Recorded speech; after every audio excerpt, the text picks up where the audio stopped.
ప్రేక్షక మహాశైలకు ప్రణామములు. మనకి ఒక పోస్ట్ పెట్టాను, ఏమిటంటే అది మీ ప్రశ్న నా జవాబు అంటూ విగ్రహ ఆరాధన చేస్తే ఏమిటి అనే ఒక పోస్ట్ పెట్టాను. దానికి సెల్వారాజు గారు 40వ అధ్యాయము యజుర్వేదము 9వ మంత్రం, ఈ 9వ మంత్రం ఏం చెప్తుందంటే అంధంతమః ప్రవిశంతి ఏ సంభూతిముపాసతే తతో భూయ ఇవతే తమోయ అసంభూతిత్యాగమృతాః. ఇది మంత్రం. ఇక్కడ సంభూతి అసంభూతి అని రెండు వచ్చాయి. దీనికి వారు చెప్పింది ఏంటంటే పర అపర అని రెండు విద్యలు ఉన్నాయి అన్నారు. దానికి వివరణ వారు ఏమంటున్నారంటే పై మంత్రాల యొక్క సారాంశము కారణాలను తెలుసుకోవడం ద్వారా మీరు మరణంపై విజయం సాధించవచ్చు, మరియు సృష్టి యొక్క కారణాలను తెలుసుకోవడం ద్వారా మీరు అమరత్వం పొందవచ్చు. మంత్రాల యొక్క నిజమైన అర్థాన్ని మనం ఎప్పుడైనా పట్టించుకోకపోతే మంత్రం 11 సంభూతి మరియు అసంభూతి రెండింటిని ఆరాధించమని స్పష్టంగా చెప్తుంది. సంభూతి అసంభూతి అంటే పుట్టనటువంటిది పుట్టినటువంటిది, ఈ రెండింటినీ కూడా ఆరాధించవచ్చు అని చెప్తున్నారు. కానీ మంత్రంలో ఉండేటువంటి విశేషత కొంచెం గ్రహించి మీకు విడమర్చి చూపిస్తాను, చూడండి. తత్ర అపరా ఋగ్వేదో యజుర్వేదః సామవేదో అథర్వవేదః శిక్షా కల్పో వ్యాకరణం నిరుక్తం ఛందో జ్యోతిషమితి అత పరాయ తదక్షరం అది గమ్యతే. వేదములందు పర అపర అను పేర్లు గల రెండు విద్యలున్నవి. తృణము మొదలు, తృణం అంటే గడ్డిపోచ్చు అనమాట, తృణము మొదలు ప్రకృతి పర్యంతము గల పదార్థముల గుణ దోషముల ఎరిగి వానితో సిద్ధమగు కార్యములను నిర్వహించుటను నేర్పునది అపర విద్య. అంటే ఈ ప్రకృతి గురించి, ప్రకృతి సంబంధితమైనటువంటి గుణ విశేషతలు, ఈ కణం తలక విశేషత, ప్రకృతి పదార్థములు, వీటన్నిటి నుంచి కూడా నేర్పేది అపర విద్య. మీరు మనకి దర్శనాలు ఉన్నది, దర్శనాలను వైశేషికం చూడండి. ఒక్కసారి ఏమి అనుకోకుండా షడ్దర్శనాన్ని చదవండి. చాలా మంది దర్శనాలు చదవరు. మనకి ప్రామాణికంగా ఉపనిషత్సు 108 ఉన్నవి, కానీ ఈ 108లో నుంచి అంగీకరించినటువంటి శంకర భగవత్పాదుల వారు కావచ్చు, మహర్షి దయానంద సరస్వతి వారు కావచ్చు, దశోపనిషత్స్ని అంగీకరించారు. ఈ దశోపనిషత్స్ని దయచేసి ప్రతి ఒక్కరూ కూడా షడ్ దర్శనములు, ప్రకృతి గురించి పరమాత్మ గురించి మీరు తెలుసుకోవాలనుకునేటట్లయితే ఖచ్చితంగా దర్శనాలు చదవండి. దర్శనాలు చదివితే ఈ పర విద్య ఏంటి, అపర విద్య ఏమిటి, ఈ పర అనేటటువంటి దానిలో ఉండే విశేషతలు ఏమిటి, అపర అనే దాని విశేషతలు ఏంటి మీకు అవగతం అవుతుంది. సరే, ఈ కార్యంలో నిర్వహించుటను నేర్పునది అపర విద్య అనబడను. సర్వశక్తిమంతుడు అగు పరమేశ్వరుని యథార్థ జ్ఞానము కలిగించినది పర విద్య అనబడను. ఇకపోతే సర్వశక్తివంతుడైనటువంటి ఆ పరమాత్మ గురించి, ఆ పరమేశ్వరుడు గురించి, సర్వశక్తివంతుడు, సత్యశీల సంపన్న స్వరూపుడు, జగత్పిత, అఖిలాండ కోటి బ్రహ్మాండ నాయకుడు, అలాంటి సృష్టికర్త అయినటువంటి పరమాత్మ గురించి తెలిపేటటువంటి విద్య పర విద్య అనబడను. ఇది అపర విద్య కంటే మిక్క ఉత్తమమైనది.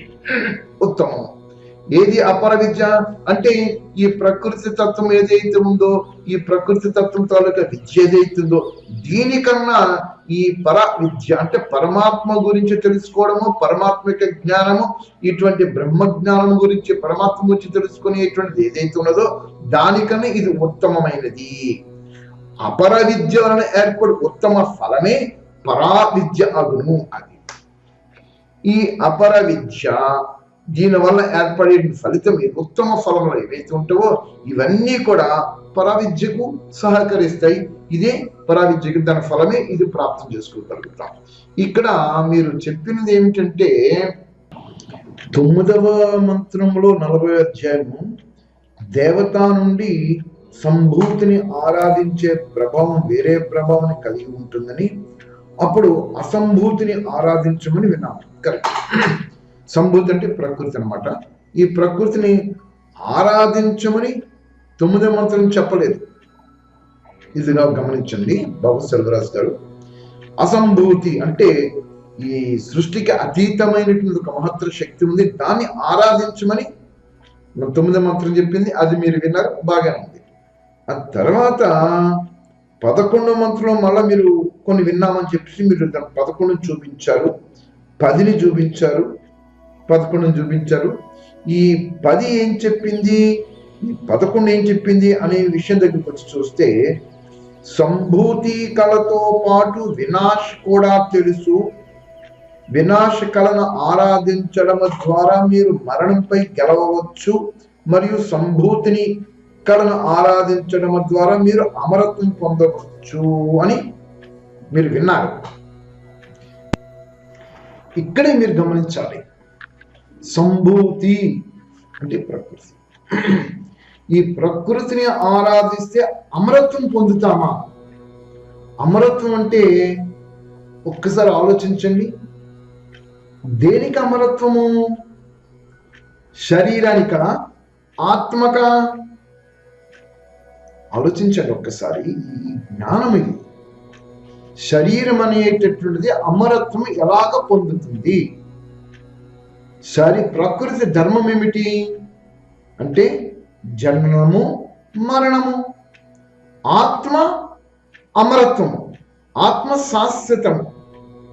ఆత్మకి మరణం లేదు కదా, ఆత్మ చైతన్యము కదా. చైతన్యమైనటువంటి ఆత్మ ప్రకృతి అనేటువంటి శరీరాన్ని ధరించిన తర్వాత ఈ శరీరానికి బాల్య, కౌమార, యవ్వన, వృద్ధాప్యం, తర్వాత మరణం. ఇక్కడ అమరత్వం దేనికి వర్తిస్తున్నది? శరీరానికి వర్తిస్తున్నదా? ఇది కాదు, మన శాస్త్రాలు ఘోషిస్తున్నాయి. ఈ రోజున మనం చూస్తే మన పూర్వీకులు ఎవరు కూడా లేరు. ఇక్కడ మహర్షులు లేరు, యోగులు లేరు, రాజులు లేరు, ఎవరు లేరు. మనకి వీళ్ళందరూ ఏమైపోయారు?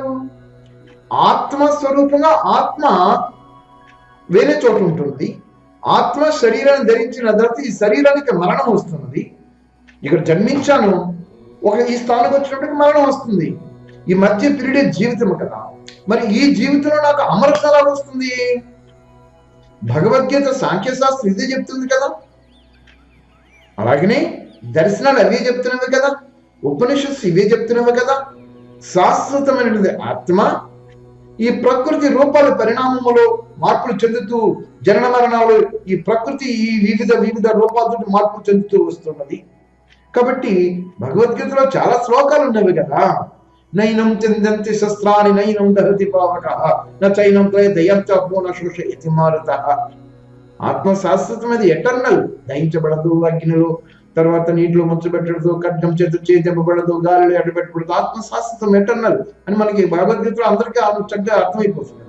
దేహి నిత్యమావద్యోగం దేహి సర్వస్య భారత సర్వాణి భూతాన్ని నత్వం సూచితం రహస్య. ఈ దేహాలు నశించిపోతే ఆత్మశాస్త్రం నశించదు, ఆత్మశాస్త్రం. అయితే ఇక్కడ గమనించాల్సింది అమరత్వం దేనికి వర్తిస్తున్నది. ఇది మీరు సెలవరాజు గారు ఇది ఒకసారి అర్థం చేసుకోండి. దీని తర్వాత మళ్ళీ మీరు ఏం చెప్పారో అది మంత్రం 11లోనే అసంభూతి అనే పదాన్ని వినాష్ అనే పదంతో భర్తీ చేశారు. అసంభూతి అనే పదానికి వినాష్ విధ్వంసము, సంభూతి అంటే సృష్టి అని అర్థము. ఇది మీరు చెప్తూ పై మంత్రాల సారాంశం, విధ్వంసము యొక్క కారణాలను తెలుసుకోవటం ద్వారా మీరు మరణంపై విజయం సాధించవచ్చు, మరియు సృష్టి యొక్క కారణాలను తెలుసుకోవడం ద్వారా మీరు అమరత్వం పొందవచ్చు. మళ్ళీ ఇక్కడ అది చెప్తున్నారు, విధ్వంసం యొక్క కారణాలు తెలుసుకోవటం వలన, సృష్టి యొక్క కారణాలు తెలుసుకోవటం వలన అమరత్వం పొందవచ్చు అంటున్నారు. సృష్టి యొక్క కారణాలు ఏమిటి? సృష్టి ఎందుకు ఉద్భవించింది? ఎవరు ఉద్భవింప చేయించారు? ఈ విషయాల జోలికి వెళితే యో దివ్యతి క్రీడతి సా దేవః, ఈ అనంతమైనటువంటి మహావిశ్వాన్ని, జగత్తుని ఆ పరమాత్మ సృష్టించి ఆ క్రీడలో తనే ఆడుకుంటూ స్వతంత్రుడై ఉన్నాడని చెప్పి మనకి చెప్తుంది. దేవుడు అంటే ఇక్కడ పరమాత్మ అన్నమాట. ఇటువంటి పరమాత్మ గురించి తెలుసుకుంటే అమరత్వం మీకు రావచ్చు అన్నారు. పరమాత్మ గురించి తెలుసుకోవాలా, ఈ ప్రకృతి గురించి తెలుసుకోవాలా? ఆలోచిస్తే ప్రకృతి ఇక్కడ మనకి వేదములను పరవిద్య అపరవిద్య అని ఉంది. ఈ పరావిద్య పరమాత్మగా వర్తిస్తున్నది, అపరావిద్య అనేటటువంటిది ఈ సృష్టి ధర్మానికి సృష్టికి వర్తిస్తున్నది. జీవుడు అనేటటువంటి ఈ ఆత్మ ఈ యొక్క ప్రకృతి అనేటువంటిది శరీరంలోనికి వచ్చిన తర్వాత పంచతత్వాలలోనికి వచ్చిన తర్వాత ఇక్కడ వీడికి కావాల్సింది అపరావిద్య. అంటే ఏంటి? ఈ ప్రకృతి విద్య కావాలి వీడికి. ప్రకృతి విద్య దేనికి? ప్రకృతి విద్య అంటే ఏమిటి? సమస్తమైనటువంటి ఈ విద్యలు, దీనికి అగ్ని విద్యలు అంటారు, శిల్ప విద్యలు అంటారు అనమాట. అంటే ఇప్పుడు సమస్తమైనటువంటి ఈ టెక్నాలజీ, ఈ ఇంజనీరింగ్ కావచ్చు, ఇప్పుడు మన సెల్ ఫోన్లు, ఇదిగో ఈ టీవీలను, తర్వాత ఇవి ఉన్నాయి కదా, ఈ సమస్తమైనటువంటి టెక్నాలజీ అంతా అగ్ని విద్యలోకి వచ్చేస్తాయి. ఈ విద్యను తెలుసుకోవాలి. ఇదే మనకి కఠోపనిషత్తులను నచికేతుడు యమాచారి ఇద్దరి మధ్యన డిస్కషన్ జరుగుతుంది. నచికేతుడు ఇంటి దగ్గర నుంచి యమాచార్య గృహానికి వెళ్ళిపోతే, అప్పుడు యమాచార్యుడు లేకపోతే 3 రోజులు పస్తులు ఉంటాడు. పస్తులు ఉన్నప్పుడు అప్పుడు యముడు వచ్చిన తర్వాత, అబ్బాయి 3 రోజుల నుంచి మా ఇంటికి వచ్చున్నా, నువ్వు ఏమి కూడా తినకుండా పస్తులున్నావు, నీకు 3 వరాలు ఇస్తున్నాను, అవి స్వీకరించంటే, మొదటి వరం కోరుకోమంటే, నేను ఇంటి దగ్గర నుంచి చూస్తున్నప్పుడు మా నాన్నగారు మనస్తాపంతో ఉన్నారు, ఆయన గారికి శాంతిని మనస్తాపం తొలగించండి, తదాస్తు అయిపోయింది. రెండో కోరుకో, నాకు అగ్ని విద్యలు నేర్పించన్నాడు. అగ్ని విద్య అంటే ఏమిటంట? ఇదన్నమాట ఈ టెక్నాలజీ. ఈ భూమి మీద మానవుడు జన్మించిన తర్వాత మరణించేంత వరకు ఏ విద్యలు ఉన్నాయో, శిల్ప విద్యలు, విమానయానము, నౌకాయానము, ఇప్పుడు ఉండేటువంటి సమస్త టెక్నాలజీ, ఆకాశ గమన విద్యలు, ఇవన్నీ కూడా అగ్ని విద్యలకు వచ్చేస్తాయి. ఈ అగ్ని విద్య నేర్పించమన్నాడు, తదాస్తు నేర్పిస్తాడు. మరి మూడో కోరిక అంటే నాకు ఆత్మజ్ఞానం బోధించమన్నాడు. అప్పుడు యమాత్రుడికి అనుమానం వస్తుంది, అసలు ఆ ఆత్మజ్ఞానానికి అరుడు కదా, పరిశీలిద్దాం అని ఆలోచించి, అబ్బాయి నీకెందుకురా ఆత్మజ్ఞానం, ఆనందంగా సుఖంగా జీవించు, ఇగో ఈ భూ సంపద అంతా నీకు ఇచ్చేస్తున్నాను, అనుభవించాడు, నాకు వద్దు అంటాడు. సరే, నీకు అలా కాదు, నీకు బంగారం అంతా సమస్తమైన వజ్ర వైఢ్యాలు, కెంపు, గోమేతిక పచ్చలు, తర్వాత బంగారం అన్ని కూడా వజ్రాలు కానీ ఇచ్చేస్తాను, అనుభవించు, స్వీకరించంటాడు. నాకు వద్దు అంటాడు. అలా కాదు, నీకు రాజ్యాన్ని ఇస్తాను, రాజ్యంలో దాసదాసుల్ని ఇస్తాను, స్వీకరించాడు. నాకు వద్దు. స్త్రీ రమణులు ఇస్తాను, స్వీకరించు, నాకు వద్దు. ఎలా కాదు అని చెప్పేసి అప్పుడు ఆలోచించి, నీకు ఆయుష్ని ఇచ్చేస్తాను, నీ స్వతంత్ర యొక్క ఆయుష్ని ఎన్నాళ్ళని జీవించచ్చు, నాకు వద్దు. ఇన్ని రకాలుగా ప్రలోభాలు పెట్టినప్పటికీ కూడా నచికేతుడు అక్కడ దేన్ని కూడా యాక్సెప్ట్ చేయడు, నాకు ఆత్మజ్ఞానమే కావాలంటాడు.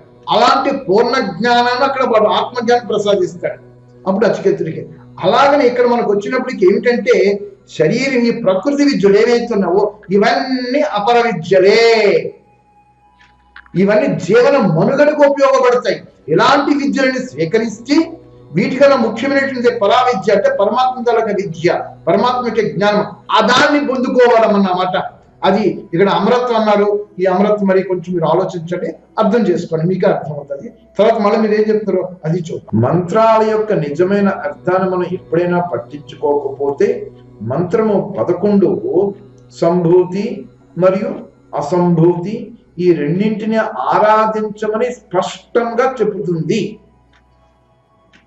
ఇది ఇక్కడ కొంచెం క్లారిఫికేషన్ రావాలి నాయన. సెల్వరాజు గారు మనకి 4 వేదాలలో 20,522 మంత్రాలు ప్రత్యక్షంగా కనబడుతున్నాయి. ఈ ఇన్ని 20,522 మంత్రాచరణలో ఒక్క మంత్రము కూడా ప్రకృతిని ఆరాధించాలి అని లేదు, కానీ ఒక్క పరమాత్మని ఆరాధించాలని మాత్రము అన్ని మంత్రాలు ఘోషిస్తున్నాయి. దర్శనాలు కూడా పరమాత్మ గురించి చెప్పాయి, ప్రకృతి గురించి. అంటే అపర విద్య చెప్పింది, పరావిద్య చెప్పింది దర్శనాలు. ఉపనిషత్సు పరమాత్మ గురించి చెప్పుకుంటూ వచ్చాయి. మరి ప్రకృతిని ఆరాధించమని ఎక్కడ చెప్పాయి? వేదంలో ఒక మంత్రం కూడా కనబడుతుందా అంటే కనబడదు. మీకు ఎక్కడ కనబడుతుంది అంటే ఇక్కడ మీకు విషయం చెప్తాను, అర్థం చేసుకోండి. వేదాలని సాయణాచార్యులు వారు అనువాదం చేశారు, మహర్షి దయానంద సరస్వతి అనువాదం చేశారు. సాయణాచార్యుల వారి తాలూకు అనువాదం చేసినటువంటి వేదాలు ప్రబలంగా బయటికి కనబడుతున్నాయి. ఈ సాయణాచార్యుల వారి తాలూకు అనువాదంలోనూ ఈ విధంగా దేవతారాధన, ప్రకృతి ఆరాధన మీకు కనబడతాయి. మహర్షి దయానంద సరస్వతుల వారి అనువాదం తీసి చూస్తే ప్రకృతి ఆరాధన, వ్యక్తి ఆరాధన అక్కడ కనబడదు. అయితే సాయణాచార్యుల వారు చేసినటువంటి అనువాదము ఎక్కడెక్కడ ఎత్తి పొరపాటు జరిగో చూపిస్తూ మహర్షి దయానంద సరస్వతుల వారు 3 సూక్తాలకి అనువాదం చేస్తూ ఈ అనువాదాలకి ప్రామాణికంగా నిరుక్తము, నిఘంటువు, ఈ వ్యాకరణము వీటన్నిటితో పాటు వేదాలు చూపించే ప్రామాణికంగా చూపించుకుంటూ ఈ తప్పులు జరిగాయి సాయణాచార్యుల వారి అనువాదంలో అని చూపించారు. సాయణాచార్యులు చేసిన అనువాదానికి ఆ విధంగా ప్రమాణాలు కనబడలేదు. ఇది మీరు గ్రహించండి, మీకోసం తెలియజేస్తున్నాను. ఇప్పుడు సాయణాచార్యుల అనువాదంలోనే ఇప్పుడు మీరు చెప్పినటువంటి ఈ ప్రకృతి ఆరాధన, విగ్రహారాధన, వ్యక్తి ఆరాధన కనబడుతూ వచ్చినది. మహర్షి దయానంద వారి అనువాదంలోనూ ఎక్కడ కనబడదు, ఒక్క పరమాత్మని ఆరాధించమని చాలా వివరించి కనబడుతున్నది. దీనికి ప్రమాణాలు మీరు ఒక్కసారి మహర్షి దయానంద సరస్వతి అనువాదింపబడినటువంటి దర్శనాలు తీయండి, అలాగే వేదాలు తీయండి, ఉపనిషత్తుని మీకు తెలుస్తుంది. ఇక్కడ నేను మీరు 9, 10, 11 చెప్పారు కదా, నేను 9 కాకుండా 8 నుంచి మీకు చూపించుకుంటూ అర్థాలు చెప్తాను. అవి మీకు భావార్థం ఒకటి వినిపిస్తూ వస్తుంటాను. చూడండి, మీకు ఎక్కడైనా సరే వేదంలోను ఈ విధంగా అంటే మనుషుల చేత రచన అనువాదింపబడినటువంటి గ్రంథాలు ఏవైతున్నాయో వేద సమ్మతంగా ప్రామాణికంగా ఉంటే దాన్ని మీరు కానీ నేను కానీ యాక్సెప్ట్ చేయాలి. మనకి ప్రమాణాలు ఏంటప్పటికల్లా ఏమిటొచ్చాయి? ప్రత్యక్ష ప్రమాణము, శబ్ద ప్రమాణము, అనుమాన ప్రమాణము, ఉపమాన ప్రమాణము, అహితిక ప్రమాణము, అత్తాపత్య ప్రమాణము, అభావము. ఈ ప్రమాణంతో కరెక్ట్ గా ఉండాలి. నిరుక్తము, నిఘంటువు, వ్యాకరణంతో ఖచ్చితంగా కనబడాలి. అప్పుడు ప్రమాణాలతోటి ఈ అనువాదింపబడిన వేదం ఉంటే దాన్ని మీరైనా యాక్సెప్ట్ చేద్దాం, మళ్ళీ ఎవరైనా యాక్సెప్ట్ చేద్దాం. కాబట్టి ఇది జ్ఞానం. కాబట్టి మీరు ఒక్కసారి ఏమి అనుకోకుండా శబ్దర్శనాలు మహర్షి దయానంద సరస్వతులకు అనువాదాలు గోపదేవ్ శాస్త్రి గారు అనువదించారు. అవి తెలుగులో ఉన్నవి, మీరు ఒకసారి చూడండి, మీకు అర్థమవుతాయి. ఇప్పుడు మీకు 4 మంత్రాన్ని అంటే 9 కాకుండా మీకు 8 నుంచి చూపిస్తాను. 8, 9, 10, 11, 12 5 మంత్రాలు చూపిస్తాను. ఒక్కసారి ఇందులో ఎక్కడైనా సరే ప్రకృతి ఆరాధన ఉందేమో మీరు చెప్పండి, తెలియచేయండి. నేను తెలుసుకుంటాను, అందరం తెలుసుకుందాం, అందరు కలిపి పరమాత్మను ఆరాధిద్దాం, ప్రకృతిని మనం వినియోగించుకుందాం, ప్రకృతి యొక్క విద్యను తెలుసుకుందాం, తెలుసుకునే పరమాత్మ స్వరూపును ఆరాధిద్దాం. ఇది మనకు కావాలి. సరే రండి చూద్దాం. యజుర్వేదము 40వ అధ్యాయంలో 8వ మంత్రంగా ఈ మంత్రం మనకు కనబడుతుంది. ఈ మంత్రానికి ద్రష్ట దీర్ఘతమా ఋషి, ఆత్మాదేవత, స్వరాడ్ జగతి చంద్ర, నిషాద స్వర, పునః పరమేశ్వర, కీదృష ఇత్యాహ. పరమేశ్వరుడు ఎట్టివాడు? ఆ పరమేశ్వరుడు గురించి మంత్రం మనం బోధిస్తున్నాం. ఏపోతే మంత్రం ఓం సపర్యగాచుక్ర అకాయ అవ్రణ అశ్వావిరగం శుద్ధమపాప విద్ధం కవీర్మనిషి పరిభూః స్వయంభూర్యదా తచ్చతాబ్దాన్ యతతాచ్చస్వతిభ్యః సమాభ్యః. దీనికి పదార్థము భావార్థము 2 కూడా చూద్దాం, మీకు అర్థమవుతుంది. ఓ మానవులారా, ఏ బ్రహ్మ శుక్రం శీఘ్రకారి సర్వశక్తిమంతుడు, అకాయం స్థూల సూక్ష్మ కారణ శరీరములు లేనివాడు. ఇక్కడ ఈ మంత్రము ఏమి చెప్తుందో జాగ్రత్తగా గమనించండి. పరమాత్మకు స్థూల సూక్ష్మ కారణ శరీరములు లేనివాడు. మీరు వేదాన్ని నమ్ముతారా? ఈ మంత్రాన్ని నమ్మండి.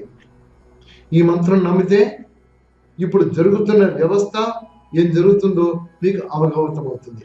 వేదాలలో ఉన్న విషయాలను చెప్పడమే తప్ప ఇంక ఇందులో కొత్త విషయాలను ఏమీ చేర్చి మీకు చెప్పటం లేదు. గమనించండి, అర్థం చేసుకోండి, సత్యాన్ని గ్రహించండి, సత్య మార్గంలో నడవండి. అందరికీ వేదాల ప్రమాణం, వేదము ఈశ్వరీయము మనకు అందరూ చెప్తున్నారు. మరి వేదంలో చెప్పిన మనం యాక్సెప్ట్ చేస్తామా, చెయ్యమా? అది మీ ఇష్టం, మీ అభిమతం. నేను మిమ్మల్ని విమర్శించటం లేదు, వ్యతిరేకించటం లేదు.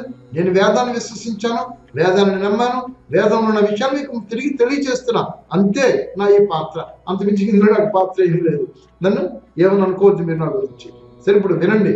పరమాత్మకు స్థూల శరీరం లేదు, సూక్ష్మ శరీరం లేదు, కారణ శరీరం లేదు.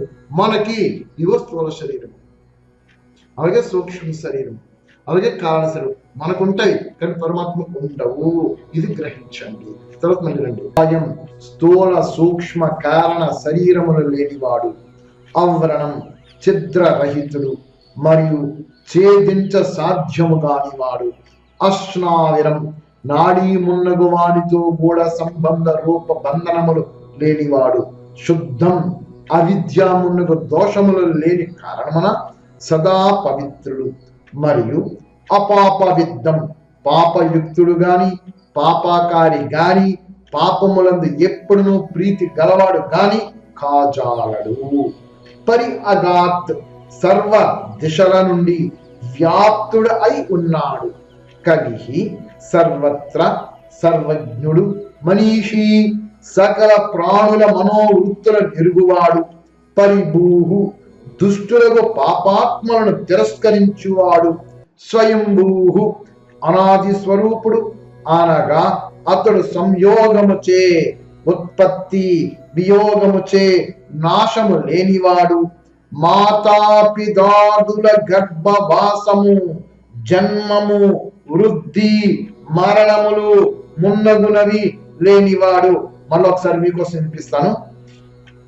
అతడు సంయోగముచే ఉత్పత్తి వియోగముచే నాశము లేనివాడు, మాతాపితాదులు గర్భవాసము జన్మము వృద్ధి మరణములు మున్నగు వాని లేనివాడు. అట్టి పరమాత్మ శాశ్వతీభ్య సనాతన అనాది స్వరూపులు తమ తమ స్వరూపములచే ఉత్పత్తి వినాశరహితులకు సమాభ్య ప్రజల కొరకు యథాతథ్యతః యథార్థ భావముతో అర్థాన్ వేదముల ద్వారా సమస్త పదార్థములను వ్యదతాత్ విశేషముగా సృష్టించను. సహ అట్టి పరమేశ్వరుడే మీ అందరకు ఉపాసింపదగిన వాడు అయి ఉన్నాడని తెలుసుకున్నారు. భావార్థం: ఓ మానవులారా, ఎవడు అనంతుడు, శక్తిశాలి, అజన్ముడు, నిరంతరము సదా ముక్తుడు, న్యాయకారి, నిర్మలుడు, సర్వజ్ఞుడు, సర్వసాక్షి, నియంత, అనాది స్వరూపుడకు పరబ్రహ్మ కల్ప ఆరంభమున జీవులకు తాను చెప్పినట్టి వేదముల ద్వారా శబ్దములు, అర్థములు మరియు వారి సంబంధములను తెలుసుకొనినట్లు ఉపదేశములు ఇచ్చువాడు. అట్లు ఇయ్యకున్నచో ఎవరినో విద్వాంసులు కాకపోయేవారు, మరియు ధర్మార్థ కామ మోక్షముల ఫలమును బోధించుటకు సమర్థము కాకుండేవారు. కావుననే అందరూ ఆ పరమాత్మనే సదా ఉపాసించవలయును. నా ప్రియ సర్వరాజ్ గారు, సత్యాన్ని గ్రహించండి. అందరూ, మీరే కాదు, సర్వులు సత్యాన్ని గ్రహించండి. మనం అందరం కూడా వేదాన్ని ప్రమాణము, వేదాలి ప్రమాణముని, వేదాన్ని గొప్పగా చెప్పుకుంటూ వస్తున్నాం. కానీ వేదాలలో ఏం చెప్పారో మనకు అర్థం కాకుండా ఉంది. అయితే ఇప్పుడు వేదంలో పరమాత్మ గురించి ఏం చెప్పింది ఒకసారి ఆలోచించండి. అనాది స్వరూపుడు, అనగా సంయోగముచే ఉత్పత్తి వియోగముచే నాశము లేనివాడు, మాతాపితాదులు గర్భవాసము జన్మము వృద్ధి మరణముల మునగ లేనివాడు. క్లియర్ గా చెప్పేసేసింది. పరమాత్మకు జన్మము లేదు, పరమాత్మకు వృద్ధి లేదు, పరమాత్మకు నాశనము లేదు, మాతాపితాదులు లేరు అని క్లియర్ గా చెప్పింది.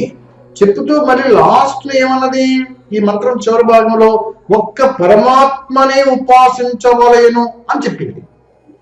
మరి ఒక్క పరమాత్మనే ఉపాసించమని చెప్పినప్పుడు మరి ఇందాక మీరు చూపించిన దాంట్లో ఈ యొక్క ప్రకృతిని పరమాత్మను ఇద్దరినీ కూడా పూజించవలను అని చెప్పేసి దాంట్లో కనబడింది.